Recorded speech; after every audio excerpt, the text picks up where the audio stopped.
dari beberapa statement Gus Yakut yang telah dipaparkan melalui awak media kemarin, tentu ini butuh kajian bahasa.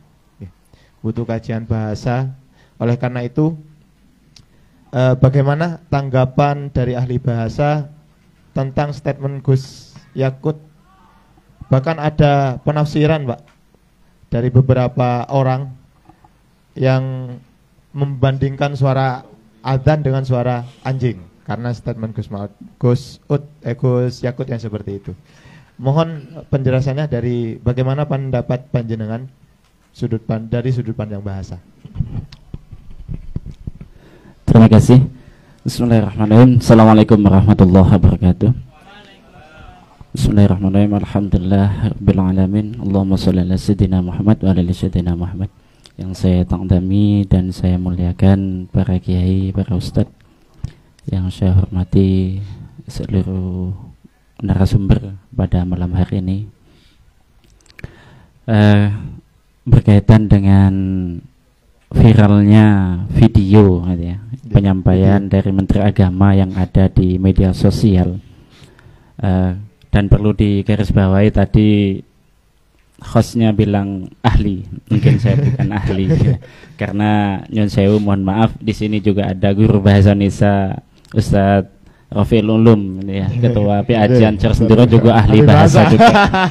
Ini juga guru bahasa Indonesia dan juga mohon maaf mungkin pendengar NU TV yang ada di Senduro mungkin banyak ahli-ahli yang lebih baik gitu ya. Dan saya bukan ahli, tapi pernah belajar bahasa Indonesia gitu. Seperti itu aja mungkin yang pas gitu ya.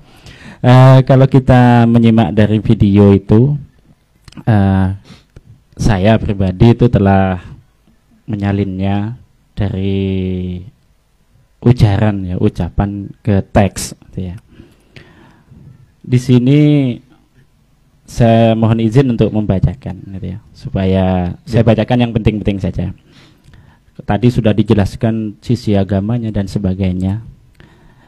Di sini yaitu yang pertama saya bacakan, jadi menambah manfaat dan mengurangi ketidakmanfaatan, karena kita tahu misalnya kita tahu di daerah yang mayoritas muslim hampir setiap 100 meter 200 meter itu ada musola masjid.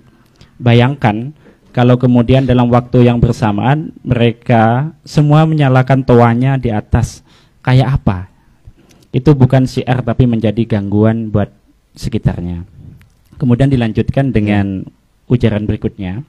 Kita bayangkan lagi, kita ini muslim, saya hidup di lingkungan non muslim, kemudian rumah-rumah ibadah saudara kita non muslim itu membunyikan toa sehari 5 kali dengan kenceng-kenceng secara bersamaan, itu rasanya bagaimana ya. Kemudian dilanjutkan lagi, yang paling sederhana lagi, tetangga kita ini kalau kita hidup dalam satu kompleks itu, misalnya kiri kanan depan belakang pelihara anjing semua, misalnya menggonggong dalam waktu yang bersamaan, kita ini terganggu enggak? Kemudian ditutup dengan ucarannya, yaitu artinya apa? Suara-suara ini, apapun suara itu, ya ini harus kita atur supaya tidak menjadi gangguan.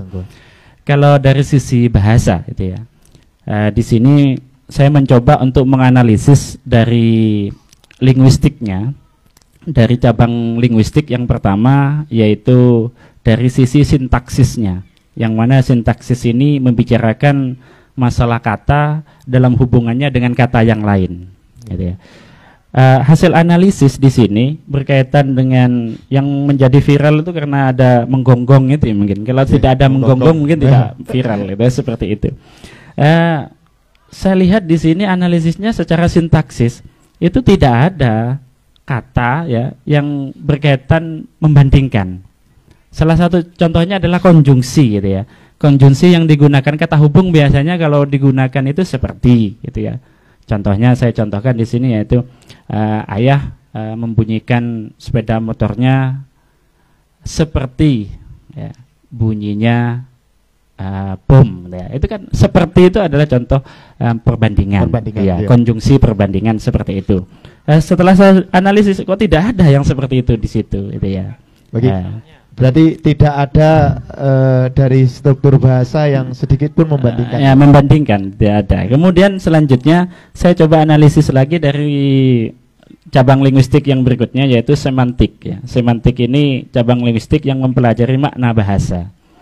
Kalau kita lihat dari makna bahasa, karena makna bahasa ini kalau yang konotasi memang ini banyak penafsiran ya. Kalau saya lihat di sini teksnya dari ujaran, kemudian saya walaupun dari mengubah ujaran menjadi teks ini ada kelemahan ya, tetapi paling tidak kita punya dasar untuk dianalisis ya. Setelah saya dianalisis di sini, yang paling sederhana lagi, tetangga kita ini kalau kita hidup dalam suatu komplek itu, misalnya kiri kanan depan dan seterusnya, ini saya kira bukan konotasi, semuanya makna denotasi yang semua orang bisa memaknai, sebetulnya memaknai sesuai dengan bahasa itu ya. Di situ ya kita lagi-lagi tidak menemukan ada perbandingan ya antara suara A dengan suara A itu gitu ya, tidak ada. Mungkin dari intonasi mungkin Pak, apakah ada indikasi membandingkan atau pelarangan atau apa? Tidak ada intonasinya di sini. Ya. Datar saja. Ya, datar saja, biasa saja. Kenapa? Di sini kita lanjut ke cabang linguistik yang berikutnya. Kita analisis dari cabang linguistik berikutnya yaitu pragmatik ya. Dari cabang linguistik berikutnya ada pragmatik, yaitu mempelajari masalah hubungan antara konteks luar bahasa dengan maksud tuturan. Iya. Jadi kalau pragmatik ini mungkin lebih pas untuk menganalisis kaitannya dengan ujaran yang disampaikan oleh Bapak Menteri Agama.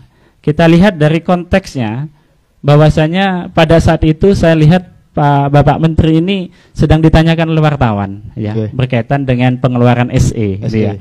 SE. Di situ saya lihat Pak Menteri itu tidak melarang azan, itu hanya menyampaikan penjelasan tentang edaran itu ya, ada edaran SE-nya itu di situ. Kemudian konteks di situ ya tidak ada pembandingan, Pak Menteri hanya memberikan sebuah contoh itu ya. Contohnya di sini saya lihat itu, kita tahu misalnya ini kan memberikan sebuah contoh itu ya. Contoh kalau kita itu hidup di lingkungan muslim itu 100 meter 200 meter ada musola masjid, itu kalau berbunyi bersama-sama itu kan di sini penekanannya mengganggu gitu ya. Karena apa? Karena di sini menggunakan konjungsi misalnya, ini adalah penegasan. Ya. Penegasan atau intersifikasi. Jadi Pak Menteri itu menegaskan bahwasanya kalau 100-200 ini berbunyi bersama-sama ini mengganggu gitu ya. Kemudian dilanjutkan dengan memberikan contoh lagi, yaitu ya, yang mengajak kepada pemirsa, kepada yang mendengarkan penjelasan pada waktu, bayangkan gitu ya. Kita bayangkan lagi kita ini muslim gitu ya. Dan kita hidup itu, Pak Yakut sendiri bilang saya hidup contohnya di situ ada di lingkungan di non muslim. Kalau non muslim itu membunyikan tuanya sehari 5 kali gitu ya, juga dengan kenceng-kenceng secara bersamaan, itu rasanya bagaimana? Itu kan juga kita diajak untuk berpikir bahwasanya itu memang mengganggu gitu ya. Kemudian diberikan contoh lagi yang lebih sederhana, lingkupnya lebih kecil lagi, yaitu di kompleks gitu ya. Yang paling sederhana lagi, tetangga kita ini kalau kita hidup dalam satu komplek itu misalnya kiri kanan dan seterusnya itu, kemudian menegaskan lagi dengan konjungsi misalnya itu ya, penegasan, yaitu anjingnya itu menggonggong dalam waktu yang bersamaan, itu kan mengganggu gitu ya. Kan ini terganggu enggak? Nah, itu kan itu seperti itu.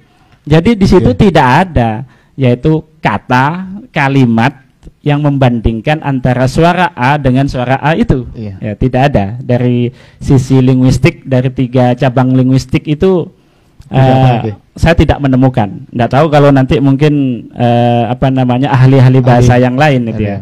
Ya, karena saya bukan ahli sehingga analisis saya seperti itu, Mungkin itu yang bisa saya sampaikan. Terima kasih. Jadi ini merupakan analisis dari guru bahasa Indonesia.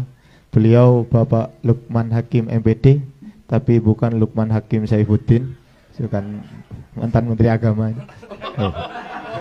Bukan mantan Menteri Agama, tapi ahli bahasa.